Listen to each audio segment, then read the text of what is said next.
Price the lord, hallelujah.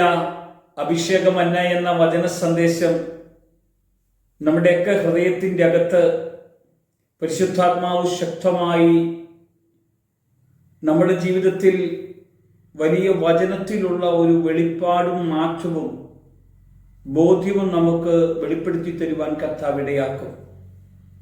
1 പത്രോസിന്റെ ലേഖനം 1-ാം അധ്യായത്തിന്റെ 18-19 വചനഭാഗത്ത് വ്യർത്ഥവും പിതൃപാരമ്പര്യമുള്ള നിങ്ങളുടെ നടപ്പിൽ നിന്ന് നിങ്ങളെ വീണ്ടെടുത്തിരിക്കുന്നത് പൊന്ന്, വെള്ളി മുതലായ അഴിഞ്ഞു പോകുന്ന വസ്തുക്കൾ കൊണ്ടല്ല,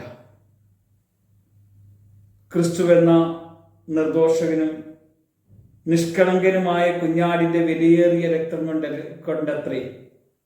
ഇവിടെയാ നമുക്ക് തിരിച്ചറിയാൻ കഴിയുന്ന ഒരു ദൈവിക മർമ്മം വെളിപ്പെടുന്നത്. എന്നെ എങ്ങനെയാണ് കർത്താവ് വീണ്ടെടുത്തത്? വിലയേറിയ ഏതെങ്കിലും വസ്തുക്കൾ കൊണ്ടാണോ? അല്ലെന്നേ. യേശു തൻ്റെ കാൽവരി ക്രൂശിലെ രക്തത്താൽ നമുക്ക് വേണ്ടി ചൊരിഞ്ഞ് നമ്മളെ അവർ സ്വന്തമാക്കിയതാണ്.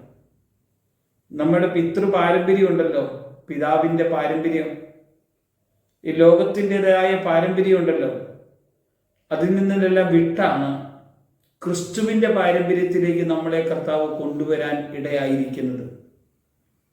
യേശു തൻ്റെ രക്തം തൻ്റെ മക്കളുടെ മേലേക്ക് പകർന്നു തന്നിരിക്കുന്നത് തിരുവെഴുത്ത് പ്രകാരം നമ്മൾ തിരിച്ചറിയേണ്ടതിനാണ്. അത് നിങ്ങൾ അറിയണമെന്ന് ദൈവം ആഗ്രഹിക്കുന്നു. അവൻ ലോകസ്ഥാപനത്തിന് മുമ്പേ മുന്നറിയപ്പെടുവാനും അവൻ മുഖാന്തരം ദൈവത്തിൽ വിശ്വസിക്കുന്ന നിങ്ങൾക്ക് വേണ്ടി ഈ അന്ത്യകാലത്ത് വെളിപ്പെടുവാനും ആകുന്നു. നമ്മൾക്ക് ഈ ദൈവിക വെളിപ്പാടിനെ പകർന്നു തരാൻ വേണ്ടിയാണ് യേശു കർത്താവ് നമുക്ക് വേണ്ടി കാൽവരി ക്രൂശിൽ കയറിയത്. നമ്മൾ മാനുഷികമായി കൊടുക്കുന്ന ഒരു വിലയല്ല കർത്താവ് നമുക്ക് വേണ്ടി തന്ന വില. ഒരു മനുഷ്യൻ തൻ്റെ ജീവൻ മുഴുവനും നമുക്ക് വേണ്ടി അർപ്പിക്കുമ്പോഴാണ് ആ മനുഷ്യന് നമ്മോടുള്ള സ്നേഹം തിരിച്ചറിയാൻ കഴിയുന്നത്. യേശു കർത്താവ് തൻ്റെ ജീവൻ എനിക്ക് വേണ്ടി, എന്നെ സ്വന്തമാക്കാൻ വേണ്ടി അർപ്പിച്ചെങ്കിൽ എന്നോട് കാണിക്കുന്ന ഏറ്റവും വലിയ സ്നേഹമാണത്. അതുകൊണ്ടാണ് യേശു പറഞ്ഞത്, സ്നേഹിതന് വേണ്ടി ജീവൻ അർപ്പിക്കുന്നേക്കാൾ വലിയ സ്നേഹം ഇല്ല. ഏറ്റവും വലിയ സ്നേഹം ജീവൻ തരുന്ന സ്നേഹമാണ്. യേശു ജീവൻ തന്നാണ് നമ്മെ സ്നേഹിച്ചത്.